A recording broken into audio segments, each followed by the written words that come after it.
and then find the PDF you made, and then how to draw and type while you're on the Zoom sharing that PDF. So these are all pretty critical in my welcome call so far. I've used all of these features, and we kind of want to help everybody get on the same page. Although these aren't our apps, we still want to show you how to do it. And Daryl, by the way, I really liked how you said poor. You said poor.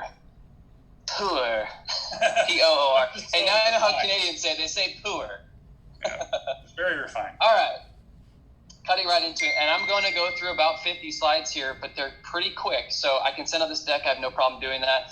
But they're very quick screenshots to show you every process. And like Daryl said, if you guys are asking questions and or on the chat, Daryl can stop me and I can show something. I can share screen and show you how I do it live.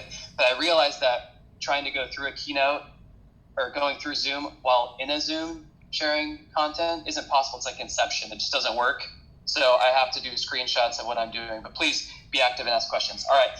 Hopefully you guys know where Keynote is at. This is where you find the App Store. This is what it looks like. It's got the Meet the Octopus. Go and hit download and download it. Next, once you open the app, and now I have red arrows navigating your eyes through this whole thing. So follow the red arrows, follow my voice. At the bottom, you've got two tabs, Recent and Browse. Recents are just going to show your most recents, which is where I dwell most. This other arrow up here, that plus sign, that's how you start a new keynote. So you want to touch that. So anywhere I put an arrow is kind of where you touch most of the time. But you'll push touch, and that will open up a new one. And you'll see this screen, which is actually recently updated. So you can go through and go into new, basic, bold, editorial types. Whatever presentation you want, you can do. Troy, quick question. How much is Keynote on an iPad?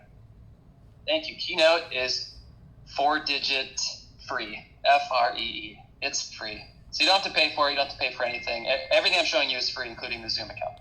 Thanks for bringing that through. All right, if you hit that 3-dotted circle button, and by the way, if you have a phone that has Keynote on it, you may want to follow along as we go. You won't be able to do everything, but it helps to see it and kind of, tantalize it, if you will, while we're going through it. So if you hit those 3 dots, you're going to get a wide angle and a standard. I highly recommend wide 16:9 because that's what most shapes of iPads, TVs, etc. are.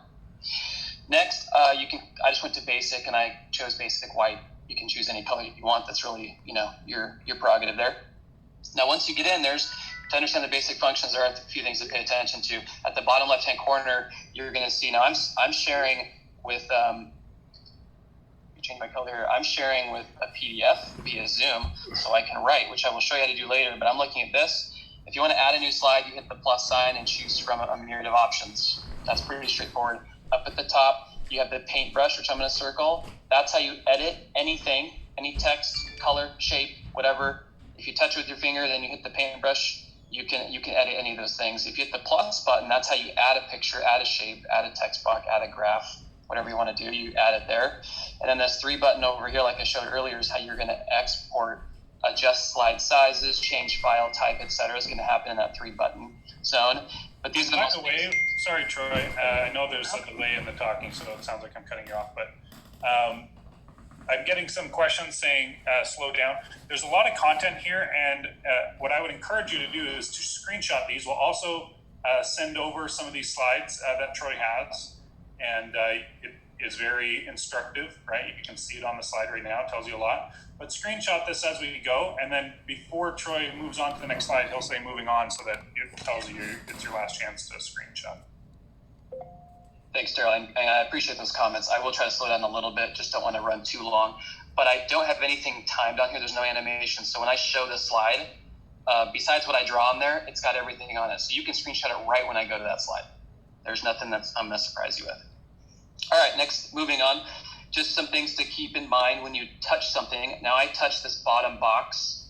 So this bottom box right here I touched, and you can see it's highlighted by those blue dots. You've got, these are kind of my quirks right here. So this is something you can do. You can add a link. For example, if you take a link to a video or a Vivint Solar video, you can link it to that box. So if I type in Vivint Solar video and then hit link, I can copy and paste in a web address. And if you're sharing a keynote anyway, you can hit that video button and it will go right to YouTube for you automatically. I don't do this. This is just a quirk, something that's fun. Animate, that's how you can time things. Now, for my intents and purposes, I don't time anything because I convert everything to a PDF because it's cleaner, faster, and easier. But if you want to animate something, make it hop or jiggle or whatever, you can do that. Tip at the top, you can touch and drag anything around. So if I touch this blue thing and I drag my finger, that's how I move it around. You can also use arrows on an iPad. Once again, basic functionality. I'm going to move on to the next slide now. Troy's mentioned something a couple times, and that's the difference between a Keynote and a PDF. So he's going to talk about that in a sec. He's going to talk about exporting it. So you go from a Keynote file to a PDF file. But just so everyone knows what that means, if you're new to these types of things, Keynote is it's like a live presentation, meaning you can have different text bubbles pop up at different times. That's what Animate is. PDF is like a locked, static, set of pages, right? It's essentially like a little digital booklet, right? That's what a PDF is. And so when he says it doesn't matter if you have all these fancy things in it because you're just going to export it to a PDF anyway, that means the best way to present it to a customer is in PDF, and Troy's going to cover why.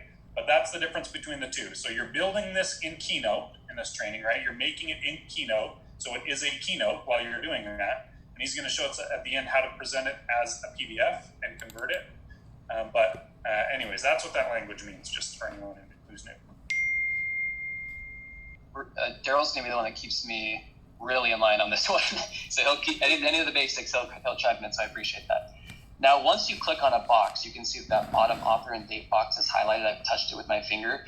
When I go up to the paintbrush at the top, you're going to see there's a ton of different options I can change that to. I can change the style. I can go to style, for example, on the very top arrow, and then I can fill it with whatever color I want. I can select a border to it. I can make the border thicker or thinner. And the opacity is when you change how faded it is. So you can fade it out if you want it to be in the background. These I'll just put that professional touch on whatever you're doing. But if you go to text, the text at the top, you can change the font and the text size. And I think I actually touch on a range. Let me go to the next slide here. To edit a box, this is a question I get. To edit it, you just double tap, and then you'll see a cursor pop up, and you can edit any text. Let's see, what else did I have on here? Oh, I showed the text box here. So if you look over here, if you click on text, then you're going to have font size, text color. You can set if it's in the center on the edges, and you can put bullets in if you want right here. There's line spacing, columns. You guys can go through this on your own, but just so you know, it's under the paintbrush, under text, once you have that box selected. All right, next slide. Now, if you want to add something or add content to a slide, then you're going to go up to the plus sign that I have pointed out up here. And for our intents and purposes, and for my intents and purposes, and I showed you an example here that's of this customer signature, I'm adding screenshots of something. Now, I'm taking screenshots from Tiled. Actually, most of my welcome call is a screenshot from Tiled. When you screenshot, it goes into your photo album. And I'm going to talk about screenshots in just a second, how to augment those and make them kind of cool. But if I want to add a picture to a slide, I go up to the plus sign and go down and find my picture. And then I add it. You can see I have lots of random pictures in here that I change and add to presentations. Now, from there, once I hit that button, you can see it populated right into my white window that I'm working with here. Now, the screenshot is the signature that's for Connecticut. It's just something that we need for the Green Bank. Now, if I want to make that picture bigger, I want to touch it so these blue dots are on it. And then if I drag my fingers, if I touch it and drag it, then it will fill the screen and I can make it bigger.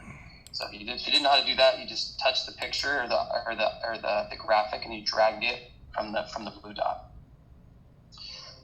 Now you can see here, I filled this screen and now it's full. So I have a bigger view. You want to make things as big as possible so people can read it. If you make it small, like this one before, it's a little bit harder to see. So I just drag that box to fill the screen. And there's two ways to do that, but that's the most manual way of just dragging it like you would on, even in PowerPoint. It's the same functionality.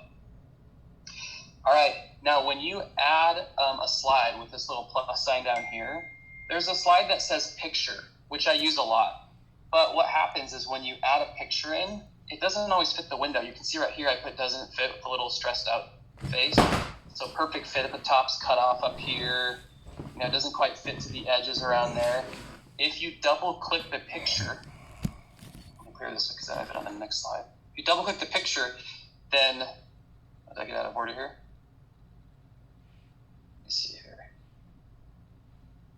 Shoot, I think I missed the screenshot. Dang it, see? Rookie move. So if you double click this, a little sliding bar is going to show up at the bottom. Actually, no, I'll kind of draw it.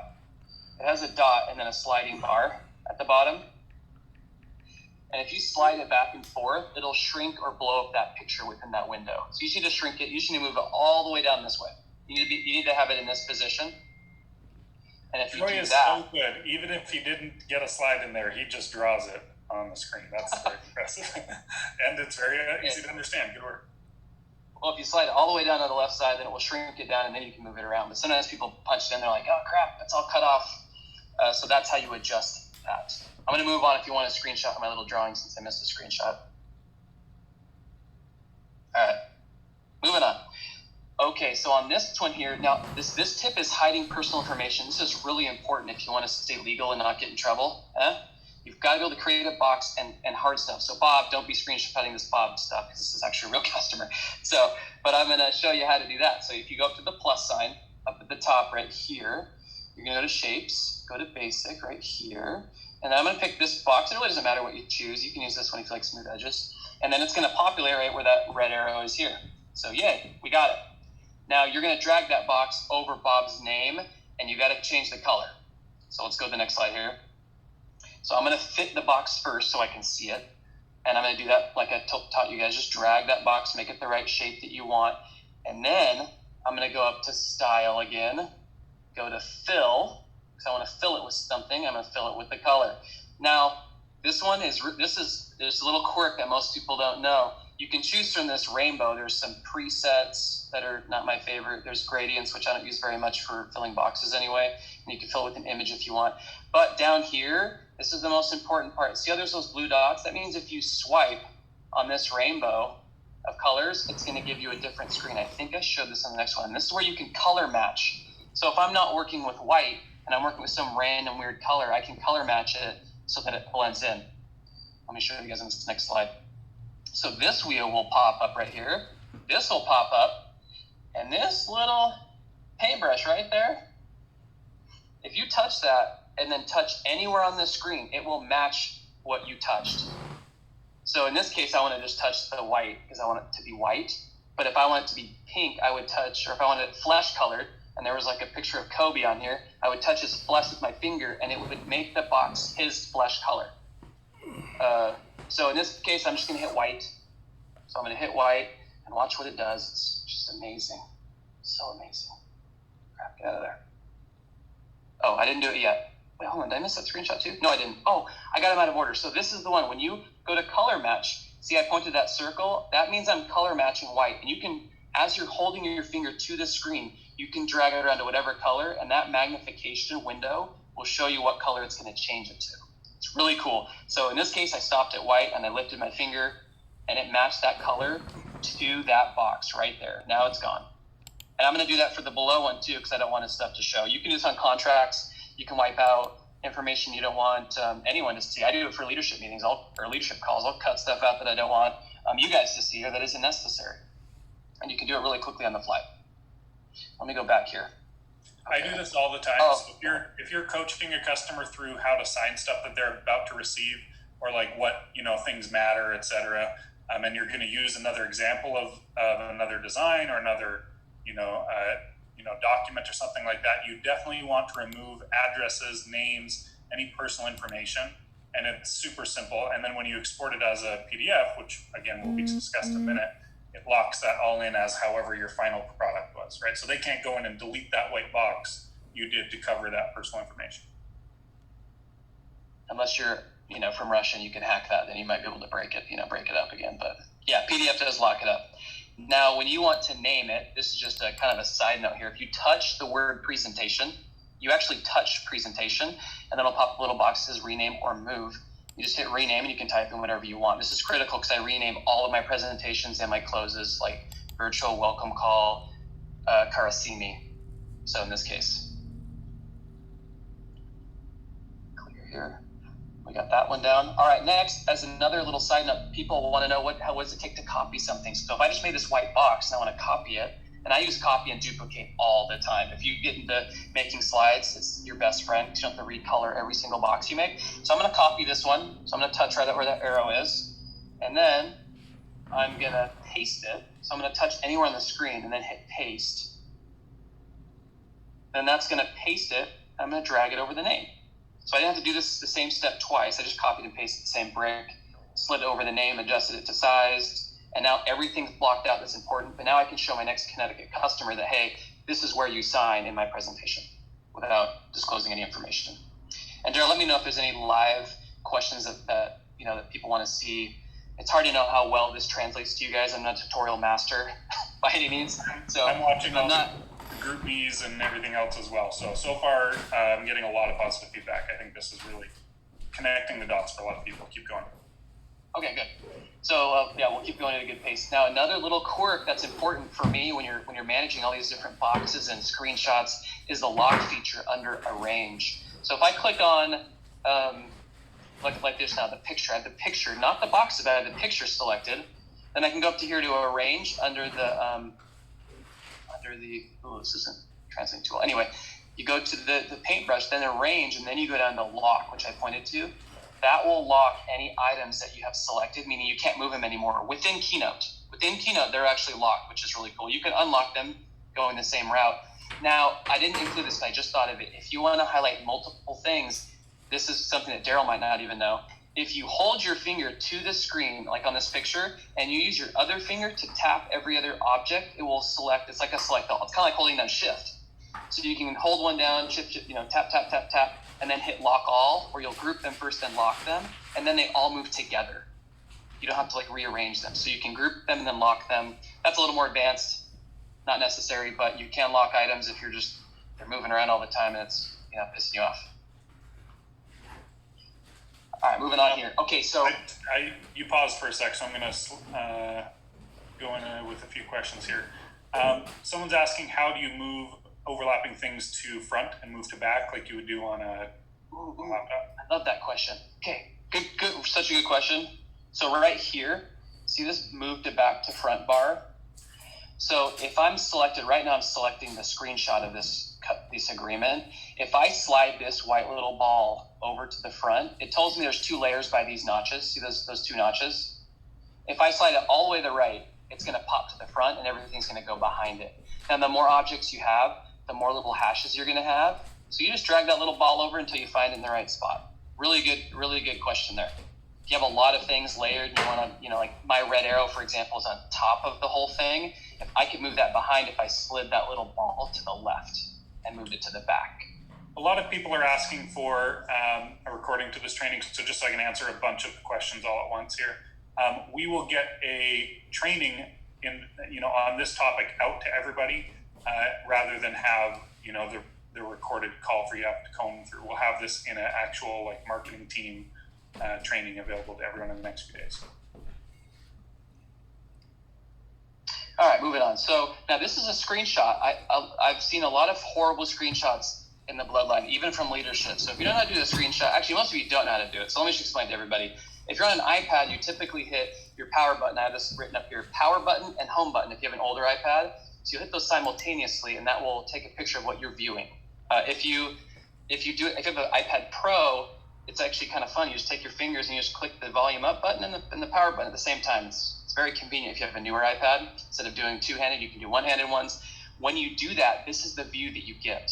So you screenshot it, and then it will go into this view. Now, here's the really important part. To make a cool screenshot, or if you want to embarrass a friend, or make it look like it's its own picture and not showing like in this screenshot, for example, you can see the date. You can see my headphone battery. There's all this crap you don't want to see in there. Now, if you see little white, let me draw on the screen so you can see these little white notches right here. This, for some reason, I messed up on my arrows on this one because I'm not pointing the right spots. But all these little arrows, you can drag them in. So if you drag the corners of the screen in, you can shrink it down just to show, in this case, the design. So I'm going to cut out welcome call packet, all the siding. I want to cut all that crap out, so I'm going to drag it in. And see this little bar down below, this big bar down here? I'm going to delete this in a second, but that's the utility bar, and that's what I want to focus on for a second, because this is how I made this presentation. So I still took a screenshot. Now I can select a pen, which is right here. I can select a marker, a highlighter, a pencil. I can highlight the eraser too, if I just want to erase something real fast that I just drew. I can pull out a ruler and make straight lines. Now the red arrows are what I use the most. Now the back arrow, I use this all the time. Every time I screw up, I'm like, oh crap, I can just hit the undo button. I use the pen, obviously, and I can change the color over here with the color palette. Now this one, the add text signature shape, adding shapes like arrows is under the plus. So if you go under the plus, then you can add all these red arrows, which is how I added text and arrows. All the stuff on the screen that you see, except the white lettering, that I all did in a screenshot. And actually, I did this whole slide this way. I just did screenshots, drew it on there, and put it in. So if you want to prep a customer bill or prep a welcome packet, you can screenshot it and then draw all over it or type all over it, and then just insert that picture into your Keynote. So it's sometimes simpler than doing it in Keynote. And I hope I didn't confuse you there, but when you screenshot, you can make edits just like in Keynote, or you can make those edits in Keynote. Either way, sometimes screenshotting. Now I see on chats all the time where people screenshot their phone of like it's a picture of a landscape picture, and they screenshot and put a whole long picture, like a portrait picture. You can shrink the tops down and shrink it down so that you don't have to see all the other black stuff. It makes pictures really nice and GroupMe. All right, that was a wild one, but hopefully you guys got a screenshot, because I live and die by screenshots. If you're in leadership or do any presentation, I screenshot everything. So if you ever text me something dirty, I'm screenshotting that. Not dirty in that way, but you guys get what I mean. Praise them. All right, sure. Moving on. I can't back out of that one. So now I've got my perfect. Now this is my augmented picture. Right? I scrunched in my sides, and now I just see the design. And when you get done doing that, you hit Save to Photos, and it goes right into your photo album. So perfect. I got just what I want to show the customer, and I'm good to go. Save photo. Moving on. Now here, you can see this is the perfect picture. So, and it fit right in my slide. So this is a picture of my picture in my slide deck. Yay! I got it in there. Oh, that's great. Doubled it up. Okay, we already did this. Oh, here's the slide back and forth. Okay, so when you double click that picture, let's go back in time a little bit. When you double click that picture, you can see in like the grayed out what the picture could be. So if I slide these little blue balls right up here, up and down, this little blue ball up and down, it'll go up and make the picture viewable, and it'll make it full screen. But you can do it automated by just sliding that ball like I went over earlier. So if you want to screenshot that, you can. This is the slide I meant to get in. I messed up the order. All right, moving on. Now now this is a very special quirk that I would say 99% of people don't know. I know Jeff Hirschberger does. I know Richard Howell does, and Daryl. But it's really cool. Now this is a picture. Oh, did I kind of blow this one? Let me see if I blew this one too. No, I didn't. Okay, so I got this picture from Google. This is Kobe, and I did a training with Kobe in it after he passed. And so I wanted to cut everything out of the background of Kobe. I had a picture of Kobe, but it had like fans and a bunch of other people. I just wanted Kobe there. And I wanted it to where if I could lay it over the top of something and make it cool. So if you select the picture of Kobe, go up to the paintbrush, go to image, and go to instant alpha, you can eliminate all the background. It takes a little, you got to kind of, you touch the picture and slide up and down, and it kind of on a percentage basis will cut out the background or leave it be. So I'm going to move on to the next slide though and show you here. So on this one, I did that. So I slid it up to, I think 60% was going to cut it out. But now I have Kobe who I can move around, and he's like sitting on top of my design, which I wouldn't do this for a customer, obviously. But I might cut out a logo of Vivint Solar, or I might cut out some cool solar panel and have it floating like over my design, kind of like it looks like Kobe's like right there. That's called Instant Alpha, and I think it's a really cool quirk.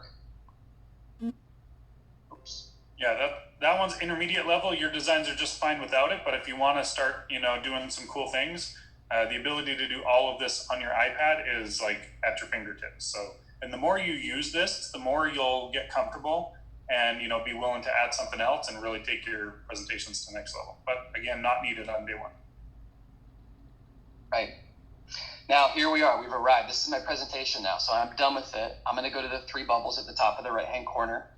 I'm going to click on export. You can kind of see it's a little hidden, but I wanted to show you with as many slides as possible. Hit export, and then this little window pops up, and I go to PDF. I don't want anything else. I just want PDF, and that will lock in all my animations, my picture of Kobe, my contract, all that stuff's locked in, and that's how we're going to, and I'm going to show you guys how we're going to retrieve that. I'm more than halfway done, so hold tight here, guys. So now when you hit that export button, it's going to pull up, or that PDF button rather, you're going to now have this little window pull up. You're going to, don't touch anything else up. You don't want your comments to show up, but you don't need to touch anything. Just hit export. Once you hit export,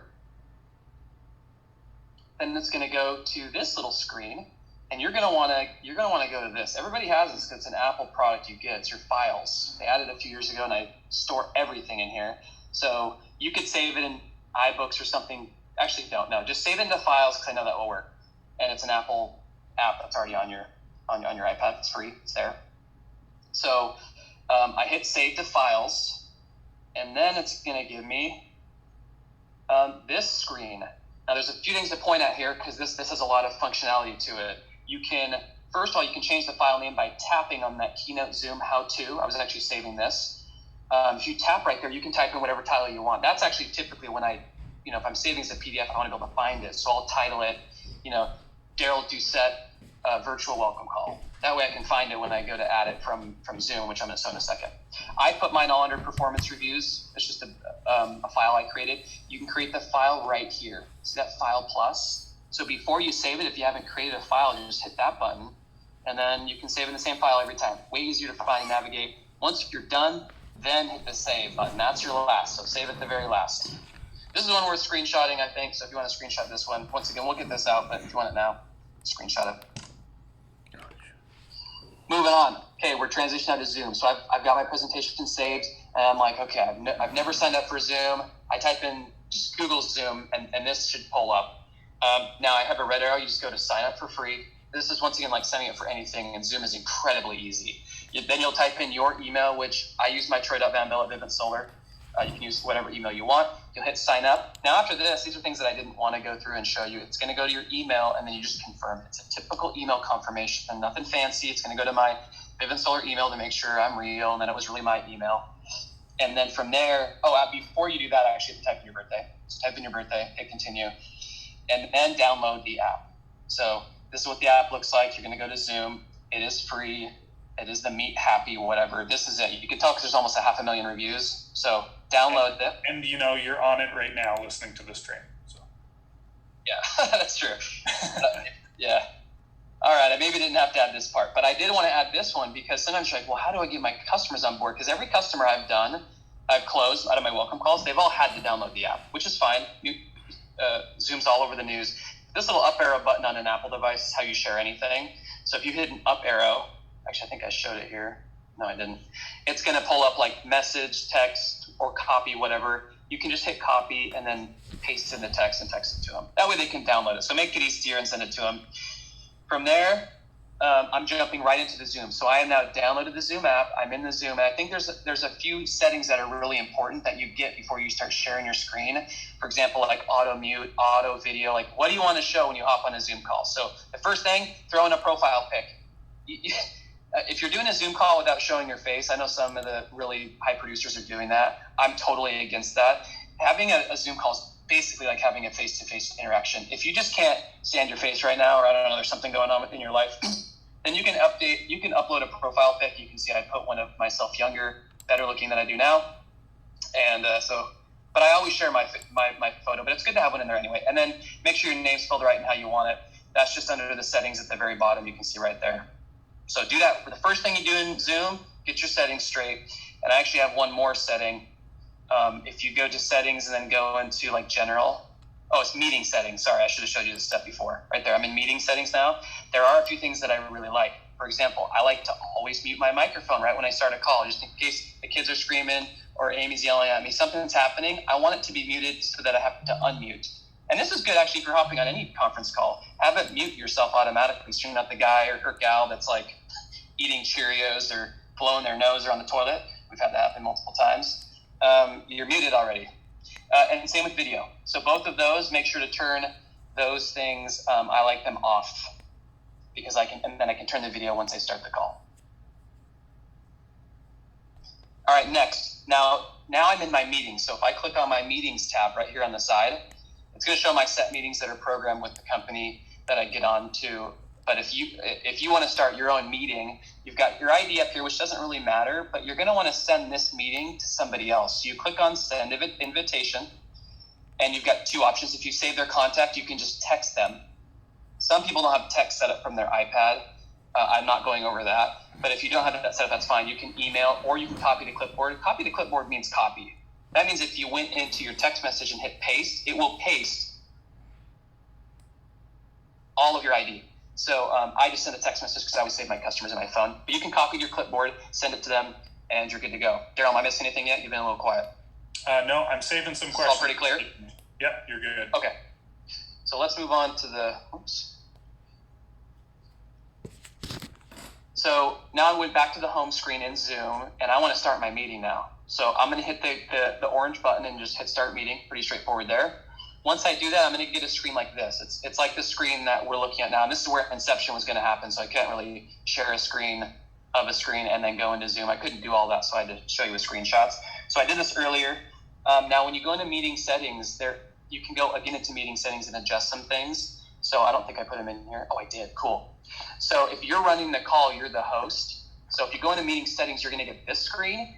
And you want to unlock and turn off your waiting room, because when the customer comes in, they're going to be waiting in the waiting room, and you have to allow them. And so turn that off. You don't want to have that feature. You want them to be able to join the meeting right away. And then you don't need to lock your meeting with the password unless they're really freaked out, because Zoom's had a little bit of bad press with lewd stuff showing up on your meetings. So I don't lock mine, and I don't create a waiting room, but those are standard. So turn those off. That's those two buttons right there. You want to toggle them off. Everything else I leave on, and you can play with the settings, but those two are really important, in my opinion.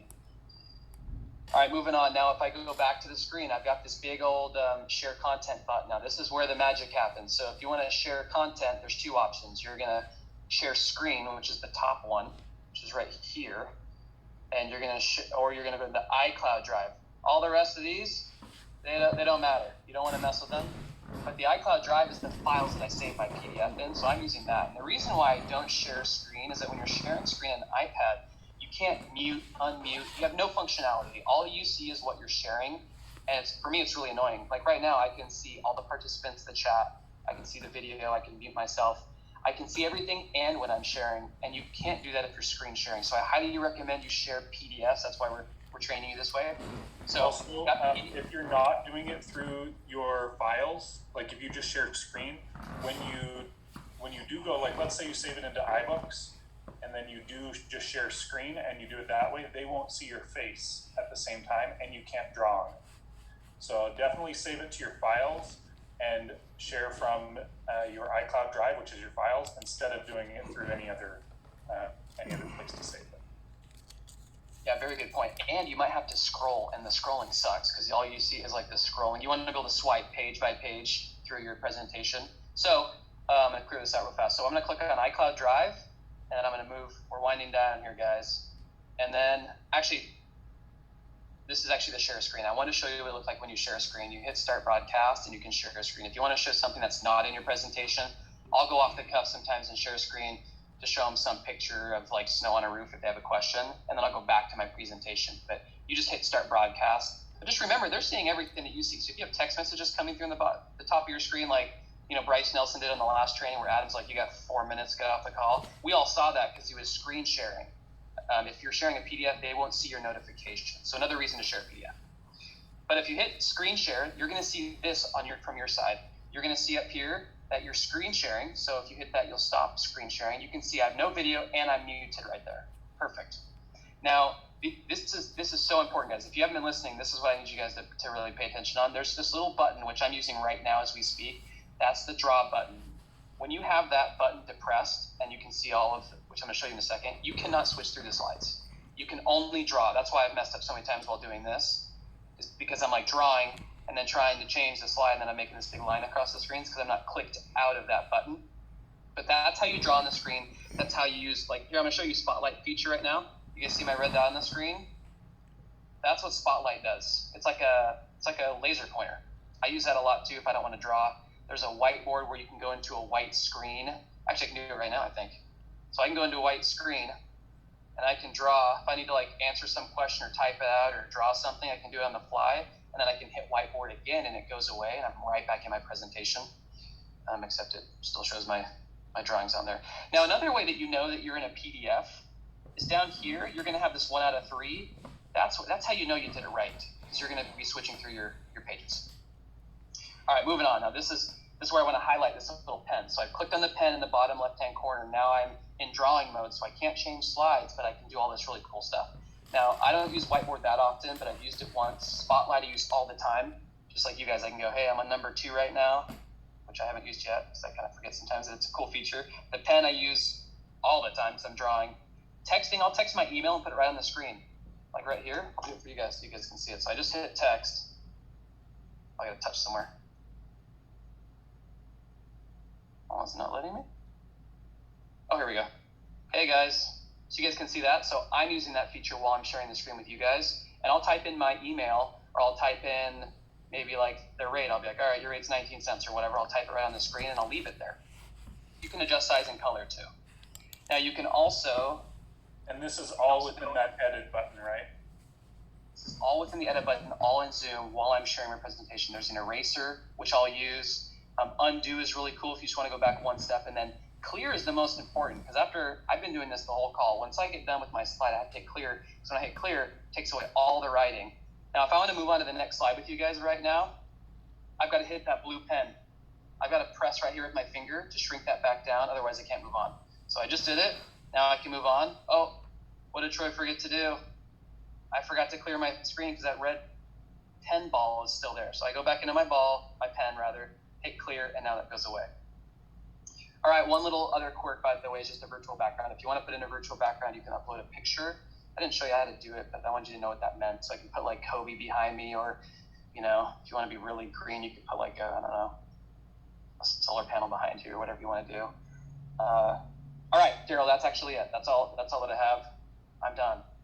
But I'll take any questions, or I can show something live for you guys. I push the limits on time, so Daryl, whatever you want to do. Great. You're right on time, and I think we got 3 minutes left. We can fit in some questions. So I saved a few. One I'll answer. So Sarah says, is there a sample presentation available? So what I'm going to do for everyone on this call, if you're using a presentation like Troy, so Troy, you should definitely do this. A bunch of others that I know are doing this on the call. Feel free to send me your presentation of what you're using, and we're going to make a template. We'll probably make 3 or 4 templates for the Bloodline to use, and we'll take out all customer specific info, and I'll just say add photo here, do this here, and we'll get those templates, those keynote templates, sent out to everybody, and then you can just edit them for all of your customers with the accurate pictures and the accurate details and information. So anyone on this call, if you're experienced or you're having success right now, which we have a ton of people that are, send me a keynote version of your keynote template that you're using, okay? And we will go through some of the best ones, and we'll put together a few templates for everyone to use as their base presentation. So that was question number 1. Some of these are just repeats, but I think they're good because we went through a lot of information. What buttons do you use to screenshot on the iPad? Do you want to take that? Yeah, it's the power button. So if you're on a Pro, the newer versions, it's the power button. It's actually, if you can see my hand, you just use one hand. I use my left hand. The power button and the volume up. It's weird, but volume up and power button, which is the sleeper power button, same difference. You just click them in simultaneously. If you have an older iPad, you hit the home button and the power button at the same time. A couple more questions about if this presentation is being recorded. We're not planning on using this interactive training as the format for how to go back and retrain on this, but we will be putting together a formal training on this topic with all of Troy's content and everything else. So we'll send that out to everybody soon. Someone says, and I may not understand, this is a good question. Do you send a calendar invite to your clients with that link in it, or do you just always text them a link right before the call? Ooh, we got a high-level person here. No, I don't. I just text and say, here's the date, here's the link. But you can definitely do that. That person, whoever asked that question, is just smarter than me. But it does work, and I probably should use it. The other thing, too, that I've noticed, this could just be me. Troy is much better at this than me, but I have noticed that I personally prefer to give them the link kind of right beforehand, so that they're not on there just, chilling while I, walk into view of the camera and sit down and put my food away or whatever, So I like to control the situation. If they just have a calendar invite with the link for, a day or 2 before this happens, you never know when they're going to just jump on, especially if you're using that link for other customers in their calls. Otherwise, they can just randomly click the same link. It's your meeting, right? Same link, and they can be accidentally jumping in with the wrong time on one of your other presentations. Although, Daryl, it is good to let them have the link and let them at least get used to the app. It's nice for them to know how to do it, because if you do it right before, they may have technical problems with it. So I like giving them a couple hours.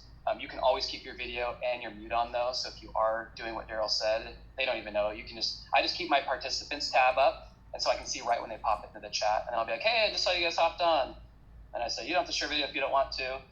I just share my video because I do this with people all day long, and then I go from there. Someone asked how you export it to a PDF. I don't remember if we covered that. I think we breezed over it. Hold on. Too many slides here to point on. I'm done with the Kobe one. Right here. So you go to export. So if you go to the three buttons at the right-hand top of the corner, this is a really good one to review, actually. 3 dots, go to export, then PDF. Once you get to that, you're going to hit export where that red arrow is pointing right there. Then you go to save into your files. And then you do this little, you can choose one of these 4 options and save it into a file or wherever you want it. And then when you go to share a screen, it's going to pull up the same screen again, and you're just going to select your titled presentation. Someone asked, I think this is really important to cover. Everyone please pay attention to this. Someone said, can you save the final version with all of your writing and your typing, that you did throughout the presentation and send that to them?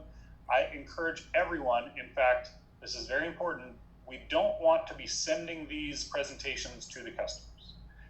You don't want to find yourself accidentally sending something that has non-marketing approved, guarantees or promises. You shouldn't be putting that in the presentation in the first place. Be really careful about only using facts and customer materials that are already available in the customer packet and stuff like that.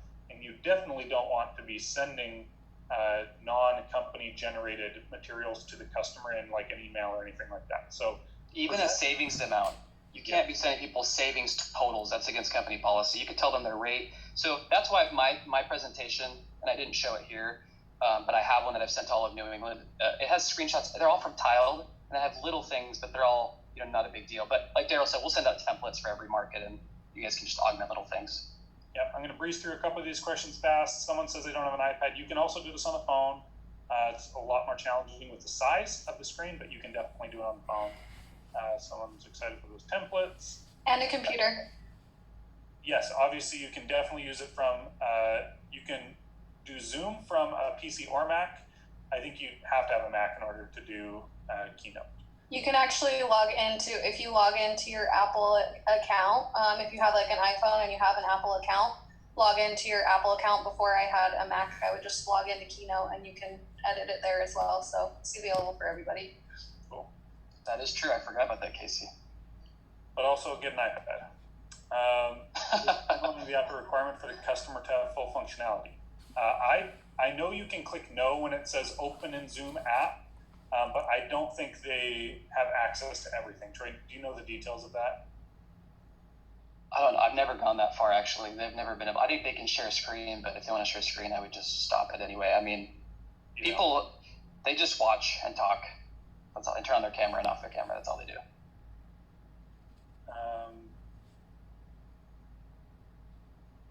I'm just breezing through. We're not going to get to every single question, so I apologize if we don't get to it. If I skip your question, it's because it's a good one for your DM.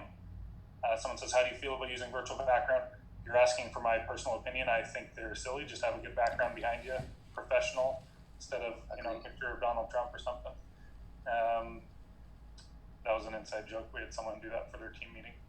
Where will the templates be available? Once we have them all done and ready, we'll send them out to every team via the directors, who will send to DMs, who will get out to you guys on your chat threads. And can we share estimated savings listed on the state rec?